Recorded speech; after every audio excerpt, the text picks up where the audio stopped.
Hello అండి. Welcome to law excellence IAS academy. ఈరోజు మనం ఆగస్ట్ 17 మరియు 18 నాటి ఈనాడు న్యూస్ పేపర్లోని ఇంపార్టెంట్ కరెంట్ అఫైర్స్ గురించి డిస్కస్ చేద్దామండి. బిఫోర్ దట్ మనము ప్రీవియస్ క్లాస్లో ఇచ్చిన క్వశ్చన్ గురించి చూద్దాము. క్రింది వాటిలో ఏది ఇటీవలి శక్తికి సప్తధారాలో భాగం కాదు? ప్రీవియస్ క్లాస్లో మనము 80వ స్వాతంత్ర్య దినోత్సవాన్ని పురస్కరించుకుని ఎర్రకోట నుండి ప్రధాని నరేంద్ర మోదీ గారు సప్తధార అనే ఒక ఫ్రేమ్వర్క్ని 7 స్ట్రీమ్స్ని వికసిత భారత్ లక్ష్యాలను సాధించడం కోసం దేశ ప్రజలకు అందించారు అని డిస్కస్ చేయడం జరిగింది. ఆ కంటెక్స్ట్లో ఈ క్వశ్చన్ ఇచ్చాను అండి. ఈ 7 స్ట్రీమ్స్లో ఏది ఇక్కడ ఇచ్చిన ఆప్షన్స్లో లేదు అనేది ఈ క్వశ్చన్. ముందుగా ఈ 7 స్ట్రీమ్స్ ఏమనేది చూద్దాము. 1 మ్యానుఫ్యాక్చరింగ్ పవర్, భారతదేశం యొక్క ఉత్పత్తి సామర్థ్యాన్ని పెంపొందించడం, అలానే మ్యానుఫ్యాక్చరింగ్ సెక్టార్ యొక్క షేర్ని జీడిపిలో 25% వరకు చేర్చడం దీని ఉద్దేశ్యం. అలానే 2వది అగ్రికల్చర్ అండ్ ఫుడ్ ప్రాసెసింగ్, వ్యవసాయానికి సంబంధించి. 3వది టెక్నాలజీ అండ్ ఇన్నోవేషన్. 4వది గతిశక్తి. ఈ స్ట్రీమ్ ద్వారా మల్టీ మోడాల్ నెట్వర్కింగ్ని ఏర్పాటు చేసి లాజిస్టిక్స్ కాస్ట్స్ని తగ్గించడంతో పాటు సీమ్లెస్ కనెక్టివిటీని ప్రోత్సహించడం ఇందులో ప్రధాన ఉద్దేశ్యం. హై స్పీడ్ రైల్వే కారిడార్స్ కావచ్చు, port led development, inland waterways మరియు ఏవియేషన్ని ప్రోత్సహించడం ఇందులో మనం చూడవచ్చు. మౌలిక సదుపాయాల కల్పన ఇందులో ప్రధానంగా మనం చూడవచ్చు. అలానే డిఫెన్స్ పవర్, రక్షాశక్తి. భారతదేశం ఇప్పటి వరకు డిఫెన్స్ ఎక్విప్మెంట్కు దిగుమతిదారుగా ఉంది. బట్ ఇటీవలి కాలంలో భారతదేశం తన రక్షణ ఉత్పత్తుల ఎగుమతులను గణనీయంగా పెంచుకుంటూ ఉంది.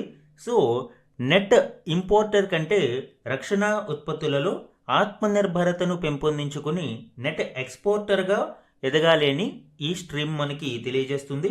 అలానే గ్రీన్ అండ్ బ్లూ ఎకానమీ, నీలి మరియు హరిత ఆర్థిక వ్యవస్థలు అండ్ ఇండియా యొక్క సాఫ్ట్ పవర్ డిప్లొమసీని పెంపొందించే దిశగా ఈ 7 స్ట్రీమ్స్ గురించి ఇన్ డీటెయిల్డ్ చాలా క్లియర్గా మనము ప్రీవియస్ క్లాస్లో డిస్కస్ చేయడం జరిగింది.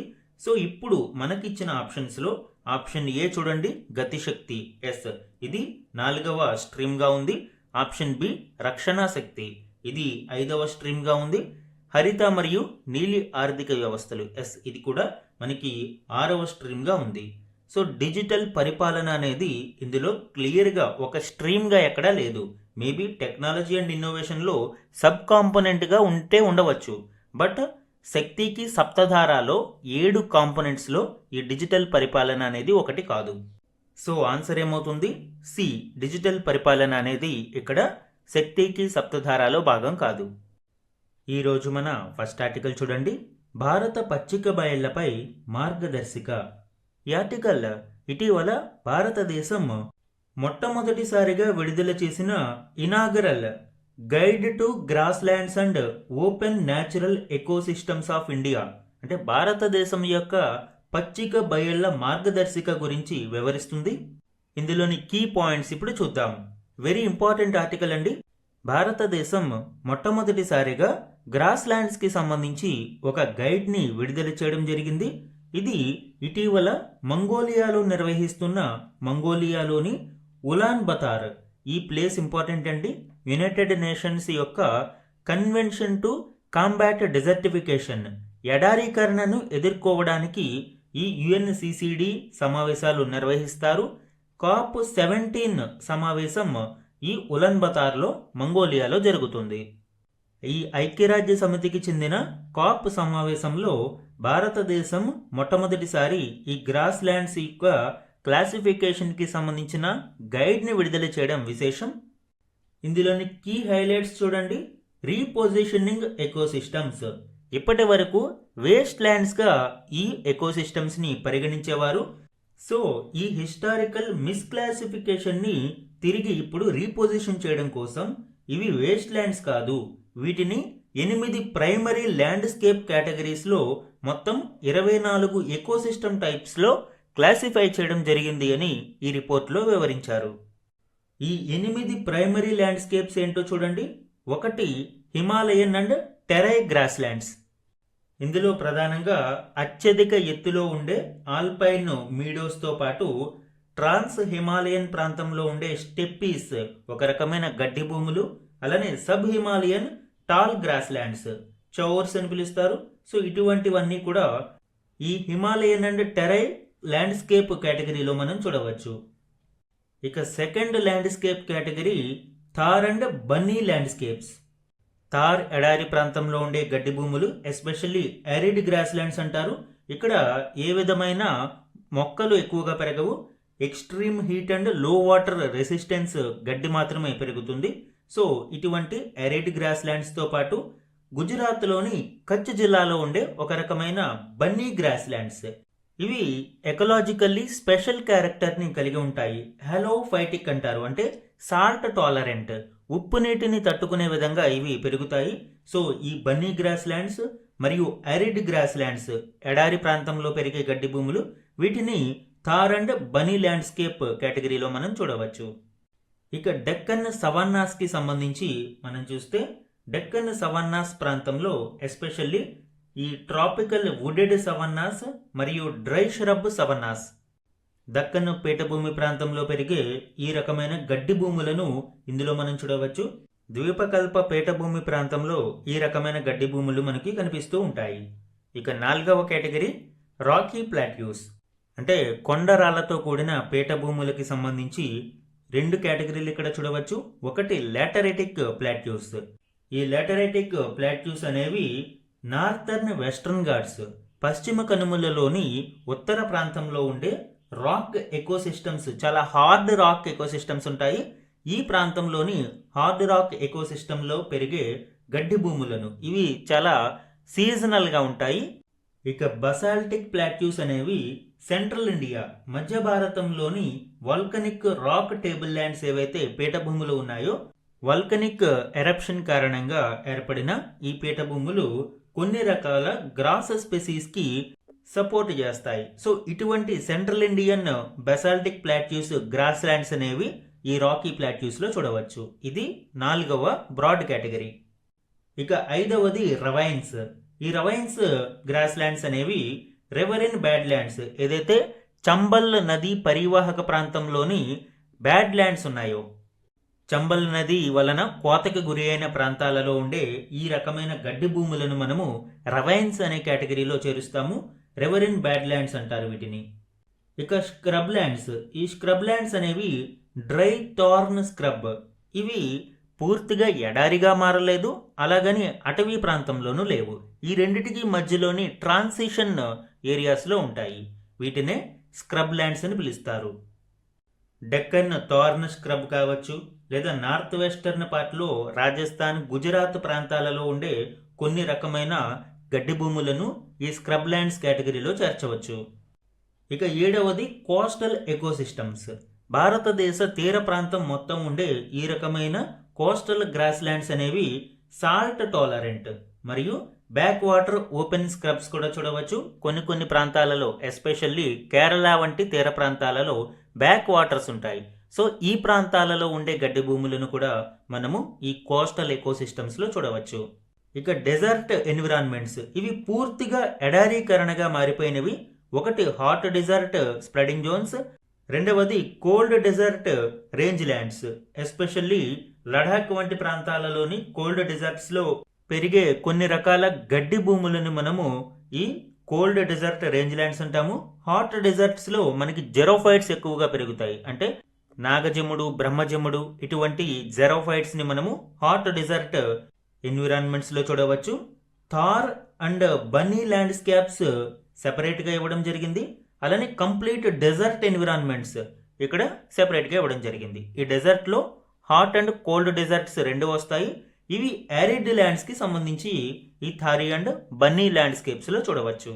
సో ఈ విధంగా మొత్తం 8 రకాల ప్రైమరీ ల్యాండ్స్కేప్ కేటగిరీస్ని, అంటే గడ్డి భూములు మరియు ఓపెన్ ల్యాండ్స్, వుడ్ ల్యాండ్స్ ఏవైతే ఉంటాయో, ఇటువంటి ఓపెన్ వుడ్ ల్యాండ్స్, వీటిని ప్రైమరీగా 8 కేటగిరీస్లో టోటల్ 24 ఎకోసిస్టమ్ టైప్స్ను ఈ గైడ్లో గుర్తించడం జరిగింది. దీని ప్రాధాన్యత ఏంటి అండి? దీని యొక్క కీ హైలైట్స్ చూడండి. కార్బన్ సీక్వెస్ట్రేషన్లో వీటి యొక్క రోల్ని మనము గుర్తించగలుగుతాము.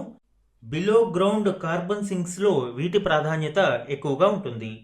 అదేవిధంగా లైవ్లీహుడ్స్ అండ్ పాస్టోరలిజం, ఇందులో ప్రధానంగా 500 మిలియన్ లైవ్ స్టాక్ అంటే సుమారు భారతదేశంలోని హాఫ్ ఆఫ్ ఇండియాస్ ఫాడర్ పశువుల మేతకు సంబంధించి ఈ గడ్డి భూమి ప్రాంతాలలోనే లభిస్తూ ఉంది. 500 మిలియన్ పశువులకు ఇది ఆధారంగా ఉంది. అలానే 20కి పైగా నొమాడిక్ కమ్యూనిటీస్ సంచార జాతులకు ఇది ఆవాసంగా ఉంటుంది. సో వీళ్ళంతా కూడా ఇప్పుడు మనకి స్ట్రీమ్ లైన్లోకి రావడం జరుగుతుంది.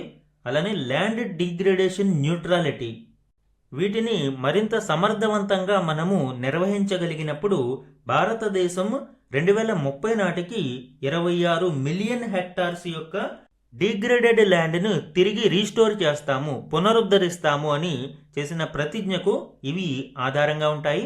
వీటిలో మనము ఎక్కువ చర్యలు చేపట్టడం ద్వారా ఈ లక్ష్యాలను సాధించగలుగుతాము. ఇక ఎఫారెస్టేషన్ డ్రైవ్లోని స్ట్రాటజిక్ షిఫ్ట్స్ అనేది ఇందులో ప్రధానంగా హైలైట్ చేయడం జరిగింది. అంటే ఎఫారెస్టేషన్ పేరుతో అడవులను మళ్ళీ పునరుద్ధరించాలనే పేరుతో ఒక ప్రాంతంలో పెరిగే ఫ్లోరా అండ్ ఫానా న్యాచురల్ ఎకోసిస్టమ్స్కి దెబ్బతినే విధంగా కాకుండా ఆ న్యాచురల్ ఎకోసిస్టమ్కి తగినట్లుగా ఎఫారెస్టేషన్ డ్రైవ్స్ చేపట్టాలి అని ఇది మనకి సూచిస్తుంది. అందువలనే ఈ 24 రకాల ఎకోసిస్టమ్స్ని ఐడెంటిఫై చేయడం జరిగింది. సో ఇప్పుడు ఒక రకమైన ఎకోసిస్టంలో కొన్ని రకాల గడ్డి జాతులు లేదా వృక్షాలు, జంతువులు పెరుగుతాయి. సో దానికి తగినట్లుగానే ఎఫారెస్టేషన్ డ్రైవ్స్ అనేవి చేపట్టాలి. ఈ report guide to grass lands and open natural ecosystems of ఇండియాని ఇటీవల భూపేంద్ర యాదవ్ గారు లాంచ్ చేయడం జరిగింది COP17 UNCCDలో. దీని ఆథర్స్ చూడండి, ministry of environment, forest and climate చేంజ్తో పాటు IUCN, ICFRE మరియు ATRI, ఇది పబ్లికేషన్ ఆర్గనైజేషన్. దానితో పాటు ఇస్రో స్పేస్ అప్లికేషన్ సెంటర్స్ కూడా ఇందులో భాగస్వామిగా ఉండి ఈ గైడ్ని కోఆథర్ చేసి రిలీజ్ చేయడం జరిగింది. భారతదేశంలోని పచ్చిక బయళ్ళు, ఉష్ణమండల గడ్డి మైదానాలు మరియు ఎడారులకు సంబంధించిన కీలక సమాచారాన్ని ఈ గైడ్లో పొందుపరచడం జరిగింది. మన నెక్స్ట్ ఆర్టికల్ చూడండి, చౌకగా గ్రీన్ హైడ్రోజన్, IIT బాంబే పరిశోధకుల కొత్త ఆవిష్కరణ. ఈ ఆర్టికల్ భారతదేశంలో గ్రీన్ హైడ్రోజన్కు ఇటీవల ప్రాధాన్యతని ఇస్తున్న క్రమంలో గ్రీన్ హైడ్రోజన్ ప్రొడక్షన్ యొక్క కాస్ట్ని తగ్గించే ఉద్దేశంతో IIT బాంబే పరిశోధకుల యొక్క కొత్త ఆవిష్కరణ గురించి వివరిస్తుంది. ఇందులోని కీ పాయింట్స్ ఇప్పుడు చూద్దాం. ముందు అసలు గ్రీన్ హైడ్రోజన్ యొక్క స్టెప్ బై స్టెప్ ప్రాసెస్ చూడండి. ముందు గ్రీన్ హైడ్రోజన్ అని ఎందుకంటాం మనము? ఈ హైడ్రోజన్ ప్రొడక్షన్లో ఎటువంటి కర్బనోద్గారాలు విడుదల కావు. అలానే దీనికి ఉపయోగించే ఎలక్ట్రిసిటీ కూడా కంప్లీట్గా రెన్యూవబుల్ పవర్తోనే జనరేట్ చేయడం జరుగుతుంది. అందువలనే దీనిని గ్రీన్ హైడ్రోజన్ అని పిలుస్తాము. ఇక్కడ చూడండి, ముందు మనము సోలార్, విండ్ ఎనర్జీ లేదా హైడ్రో పవర్ ద్వారా జనరేట్ చేయబడిన ఎలక్ట్రిసిటీని ఈ ఎలక్ట్రోలైసిస్ ప్రాసెస్కి వినియోగించడం జరుగుతుంది. ఈ ఎలక్ట్రోలైజర్లో వాటర్ ప్యూరిఫికేషన్ ద్వారా ప్యూరిఫై చేయబడిన వాటర్ని నింపి ఇక్కడ ఎలక్ట్రిసిటీ ఫ్రమ్ రెన్యూవబుల్ పవర్, పునరుత్పాదక శక్తి వనరుల నుండి జనరేట్ అయిన ఎలక్ట్రిసిటీని ఈ ఎలక్ట్రోలైజర్ ద్వారా పాస్ చేసి వాటర్ని హైడ్రోజన్ మరియు ఆక్సిజన్గా విడదీయడం జరుగుతుంది. దీనినే ఎలక్ట్రోలైసిస్ అని పిలుస్తాము. ఈ ఎలక్ట్రోలైసిస్ ప్రాసెస్లో క్యాథోడ్ వద్ద మనకి హైడ్రోజన్ మరియు యానోడ్ వద్ద ఆక్సిజన్ను స్ప్లిట్ అవ్వడం జరుగుతుంది. అయితే ఈ ప్రాసెస్లో మనము కొన్ని కెటలిస్ట్స్ని లైక్ ప్లాటినం, ఇరీడియం వంటి కెటలిస్ట్స్ని యూజ్ చేస్తాము. తద్వారా ఎలక్ట్రోలైసిస్ ప్రక్రియ వేగవంతంగాను ఎఫిషియెంట్గాను జరుగుతుంది. ఎప్పుడైతే ఈ హైడ్రోజన్ మరియు ఆక్సిజన్ స్ప్లిట్ అయినాయో, సెపరేషన్ అండ్ క్యాప్చర్, ఆక్సిజన్ని వాతావరణంలోనికి వెంట్ చేయడం, పంపించడం కానీ లేదా మెడికల్ ఇండస్ట్రియల్ యూజ్ కోసం దానిని క్యాప్చర్ చేయడం కానీ జరుగుతుంది. ఇక హైడ్రోజన్ని ప్రత్యేకంగా క్యాప్చర్ చేసి కలెక్ట్ చేస్తారు. తదుపరి హైడ్రోజన్ని ప్యూరిఫికేషన్ మరియు డ్రైయింగ్ ప్రాసెస్ అనేది నిర్వహిస్తారు. ఇందులో ఉండే మాయిశ్చరైజర్ కానీ అంటే తేమను కానీ లేదా కొద్దిగా ఉన్న ఆక్సిజన్ వీటిని డీఆక్సిడైజర్స్ ద్వారా తొలగించి గ్యాస్ డ్రైయర్స్ సహాయంతో పూర్తిగా కంప్లీట్ అండ్ ప్యూర్ హైడ్రోజన్ని సేకరిస్తారు. దీనిని -253 మరియు 350 నుంచి 700 బార్ ప్రెజర్ వద్ద లిక్విఫై చేసి కంప్రెస్ చేయడం జరుగుతుంది ఫర్ స్టోరేజ్ పర్పస్. సో ఈ విధంగా గ్రీన్ హైడ్రోజన్ ప్రొడక్షన్ని మనం చూడవచ్చు. అయితే ఈ గ్రీన్ హైడ్రోజన్లోని కోర్ ఛాలెంజెస్ చూడండి. ఎనర్జీ లాస్, ఎక్కువగా మనము 20-30% ఎనర్జీ అనేది లాస్ అవ్వడం చూస్తూ ఉంటాము. ఎలక్ట్రోలైసిస్ ప్రాసెస్లోనే ఈ లాస్ అనేది మనకి జరుగుతుంది. అలానే హై ప్రొడక్షన్ కాస్ట్స్ అనేవి చూడవచ్చు. క్యాపిటల్ ఇంటెన్సివ్ ఎక్విప్మెంట్ అనేది ఇక్కడ అవసరమవుతుంది, ఎక్కువ పెట్టుబడులు అవసరమవుతాయి. అలానే ఇన్ఫ్రాస్ట్రక్చర్ డెఫిసిట్, దీనికి హైలీ స్పెషలైజ్డ్ మరియు leak proof storage and transport అవసరమవుతుంది. అయితే ఇంతటి హై స్టాండర్డ్ మౌలిక సదుపాయాలు పూర్తి స్థాయిలో సమకూర్చుకోవడానికి సమయం పడుతుంది. అయితే నెట్ జీరో లక్ష్యాలను సాధించడానికి ఈ గ్రీన్ హైడ్రోజన్ ప్రొడక్షన్ అనేది భారతదేశానికి చాలా కీలకము. అందువలనే ఇప్పుడు ఈ గ్రీన్ హైడ్రోజన్ ప్రొడక్షన్ని మరింత చౌకగా తయారు చేసేందుకు ఐఐటి బాంబే పరిశోధకులు ఒక వినూత్న ఆవిష్కరణను తీసుకువచ్చారు. ఇందులో మనము ఇక్కడ చెప్పుకున్నాము, మాలిక్యులర్ స్ప్లిట్టింగ్ ప్రాసెస్లో కెటలిస్ట్స్ని ఉపయోగిస్తాము, ఉత్ప్రేరకాలని ఉపయోగిస్తాము అని. ఇప్పటి వరకు ఈ ఉత్ప్రేరకాలుగా ప్లాటినం, ఇరిడియం వంటి అత్యంత ఖరీదైన లోహాలను వినియోగిస్తూ వచ్చాము. అయితే ఇప్పుడు గ్రీన్ హైడ్రోజన్ ఉత్పత్తి వ్యయాన్ని గణనీయంగా తగ్గించేందుకు అత్యంత తక్కువ ఖర్చుతో కూడిన మరియు మన్నికైన కొత్త ఉత్ప్రేరకాన్ని అభివృద్ధి చేశారు. ఇందులో ప్రధానంగా కోబాల్ట్, నికెల్, ఫాస్ఫేట్, గ్రాఫైట్ మిశ్రమంతో ఈ కొత్త కెటలిస్ట్ను తయారు చేస్తున్నట్లు శాస్త్రవేత్తలు తెలిపారు. సో ఈ ఇన్నోవేషన్ ద్వారా గ్రీన్ హైడ్రోజన్ ఉత్పత్తి వ్యయం గణనీయంగా తగ్గనుంది. మన నెక్స్ట్ ఆర్టికల్ చూడండి. సరిహద్దుల్లో శత్రు డ్రోన్ల కట్టడి ఇంద్రజాల్కు 155 కోట్ల రూపాయల ఆర్డర్లు. ఈ ఆర్టికల్ ఇటీవల భారతదేశం ఆవిష్కరించిన fully mobile AI powered anti drone patrol వెహికల్కు కేంద్ర హోంశాఖ నుంచి 155 కోట్ల విలువైన ఆర్డర్లు దక్కించుకోవడం గురించి వివరిస్తుంది. ఇందులోని కీ పాయింట్స్ ఇప్పుడు చూద్దాం. ఈ ఇంద్రజాల్ రేంజర్ను హైదరాబాద్ కేంద్రంగా కార్యకలాపాలు నిర్వహిస్తున్న ఇంద్రజాల్ అటానమస్ డిఫెన్స్ సిస్టమ్స్ రూపొందించింది. సరిహద్దు గ్రామాలు, పట్టణ వీధులు, అత్యంత ప్రముఖులు ప్రయాణించే మార్గాలలో ప్రమాదకర డ్రోన్ల ముప్పును అరికట్టేందుకు ఈ ఇంద్రజాల్ రేంజర్ వాహనాలను మోహరించనున్నారు. ఇందులో సరిహద్దు రక్షణ కోసమే 145 కోట్లను కేటాయించారు. ఇంద్రజాల్ సిగ్మా అడ్వాన్స్డ్ సిస్టమ్స్ కలిసి ఈ ప్రాజెక్టును పూర్తి చేయనున్నాయి.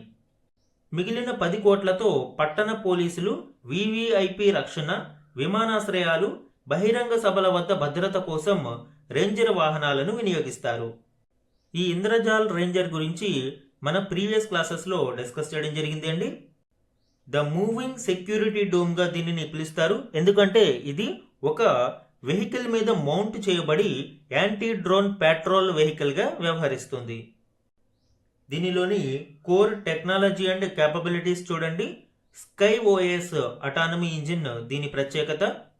ఇక్కడ ఇంజిన్ అంటే వెహికల్ ఇంజిన్ అని అనుకోవద్దండి, ఇది సాఫ్ట్వేర్ ఇంజిన్. ఏ పవర్డ్ కమాండ్ సెంటర్గా దీనిని చెప్పవచ్చు. సెంట్రల్ డెసిషన్ లేయర్గా దీనిని ఈ ఇంద్రజాల్ లేయర్లో మనం చూస్తాము. మనకి మొబైల్స్లో ఓఎస్ ఎలాగో దీనికి ఈ ఆపరేటింగ్ సిస్టమ్ అలాగా.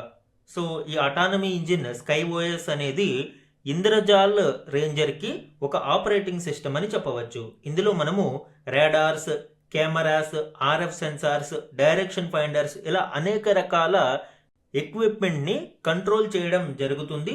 ఇక కమాండ్ కోర్ అనేది ఇక్కడ చూడవచ్చు. దీని ద్వారా ఏఐ సాంకేతికతతో 360 డిగ్రీల డిటెక్షన్ మరియు ఐడెంటిఫికేషన్, ఏదైతే డ్రోన్స్ మనము ఐడెంటిఫై చేస్తామో ఆ డ్రోన్స్ ఐడెంటిఫికేషన్ మరియు ట్రాకింగ్ అనేది పాసిబుల్ అవుతుంది. ఇక లాంగ్ రేంజ్ డిటెక్షన్ దీనిలో మనం చూడవచ్చు. సుమారు 10 కిలోమీటర్ల రేడియస్ వరకు ఈ డ్రోన్స్ని ఇది ఐడెంటిఫై చేయగలుగుతుంది. అలానే ఆన్ ద మూవ్ మిటిగేషన్, అంటే ఇది చాలా రగ్గడ్ టెరైన్స్లో కూడా ప్రయాణిస్తూ డిటెక్ట్ చేసిన డ్రోన్స్ని నలిఫై చేయడానికి సహాయపడుతుంది. సో కౌంటర్ యూవీస్ ఆపరేషన్లో ఇది కీలక పాత్ర పోషిస్తుంది. అండ్ ఆపరేషనల్ లాంగివిటీ, చాలా ఎక్కువసేపు ఇది ఆపరేషన్స్ నిర్వహించగలుగుతుంది. ఒకవేళ ఇంజిన్ ఆఫ్ చేసినా కూడా సుమారు 7 గంటల పాటు అటానమస్గా ఇంటర్నల్ పవర్తో రన్ అవ్వడం మనం చూడవచ్చు. సో ఈ విధంగా కోర్ టెక్నాలజీ అండ్ క్యాపబిలిటీస్ ఈ ఇంద్రజాల రేంజర్లో మనం చూడవచ్చు. ఇందులో 3 లేయర్డ్ మిటిగేషన్ కాంబాట్ ఎన్వెలాప్ అనేది ఉంటుంది. ఇప్పుడే చెప్పుకున్నాం మనము. ఈవెన్ మూవింగ్ టార్గెట్స్ని కూడా ఇది రగ్గడ్ టెరైన్స్లో ఆన్ ద మూవ్ మిటిగేషన్, ఇది ప్రయాణిస్తూ కూడా వాటిని వెంబడించి వాటిని నలిఫై చేయడం జరుగుతుంది.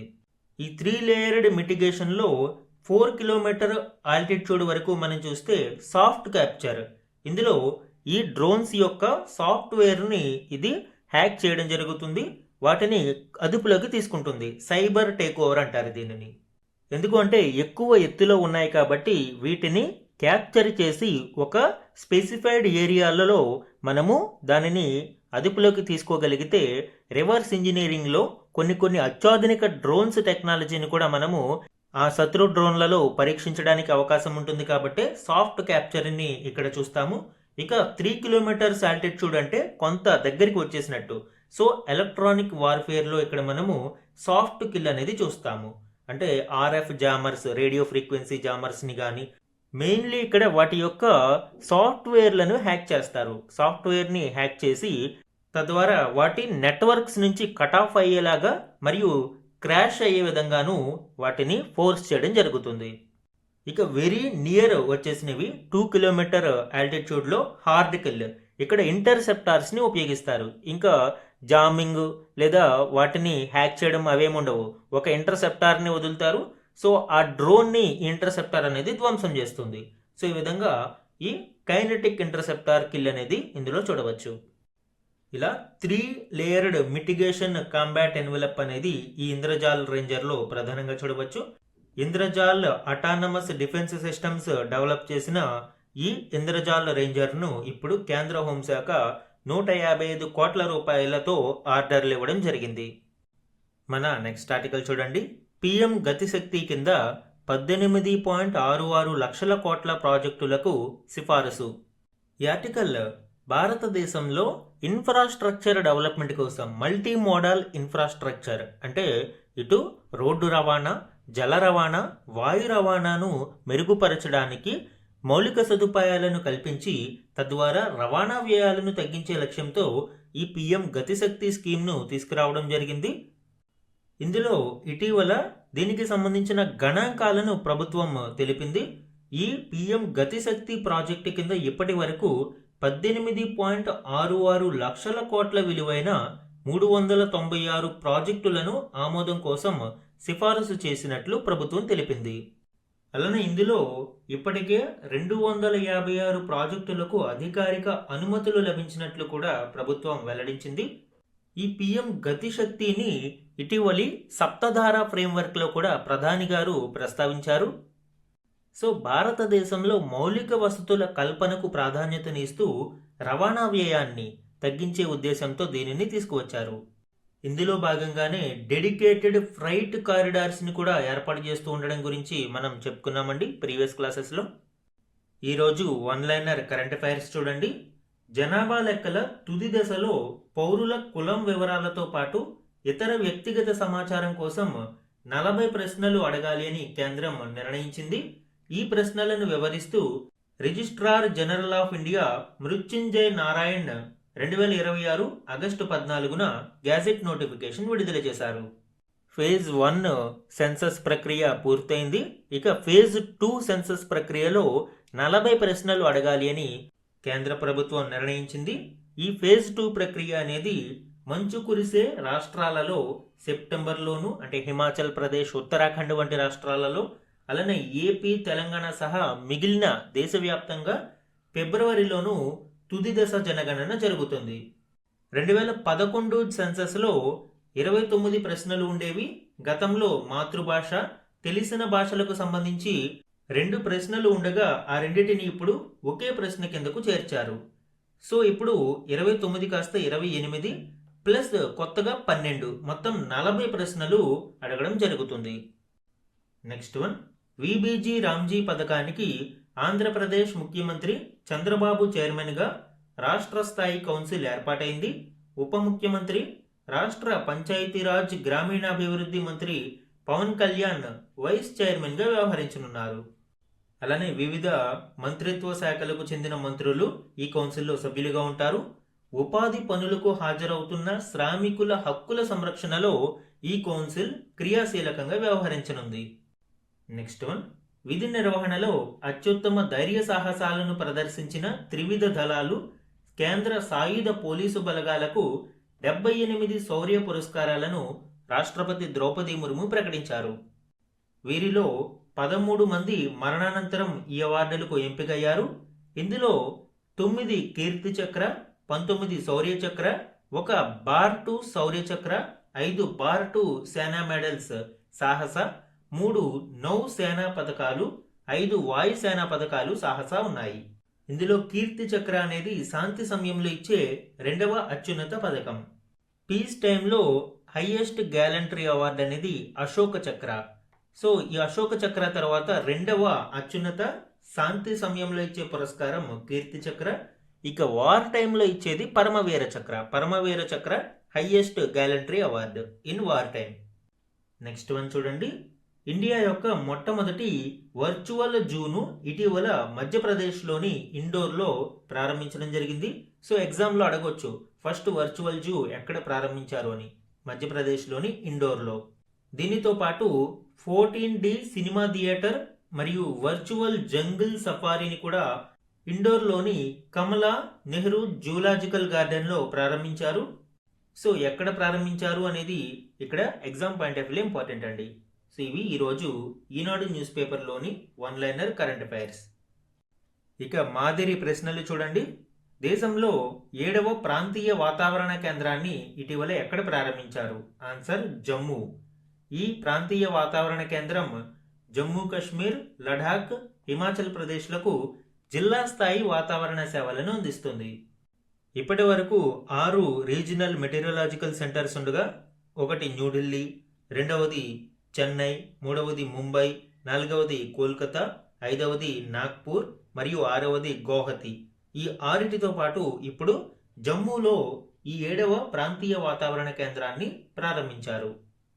Next one, food safety and standards authority of India FSSAI దేశంలో ఆమోదించిన వీగన్ ఆహార ఉత్పత్తుల కోసం ప్రామాణిక వీగన్ లోగోను ప్రవేశపెట్టింది. ఈ కొత్త లోగో వీగన్ ఆహార ప్యాకేజీలపై ముద్రించడం ఏ రోజు నుంచి తప్పనిసరి అవుతుంది? ఆన్సర్ 2027 జూలై 1 నుంచి. అంటే వీగన్ ప్రొడక్ట్స్ ఏవైతే పూర్తి శాకాహార ఉత్పత్తులు ఉన్నాయో వాటికి ప్రత్యేక లోగోను ఈ FSSAI ప్రారంభించింది. ఇది 2027 జూలై 1 నుంచి ఖచ్చితంగా అమలు అవ్వాలి. నెక్స్ట్ వన్, ఇటీవల వార్తల్లోకి వచ్చిన PM అజయ్ పూర్తి రూపం. PM అజయ్ స్కీమ్ గురించి మనము ప్రీవియస్ క్లాసెస్లో డిస్కస్ చేయడం జరిగింది అండి. ప్రధానమంత్రి అనుసూచిత్ జాతి అభ్యుదయ్ యోజన.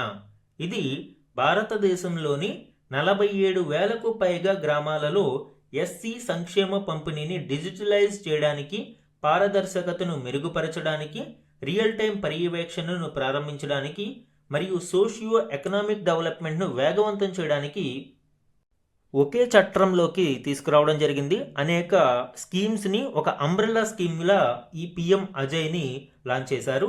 ఇందులో మరింత పారదర్శకత కోసం అజయ్ పోర్టల్, అజయ్ మొబైల్ యాప్ని కూడా ప్రారంభించారు.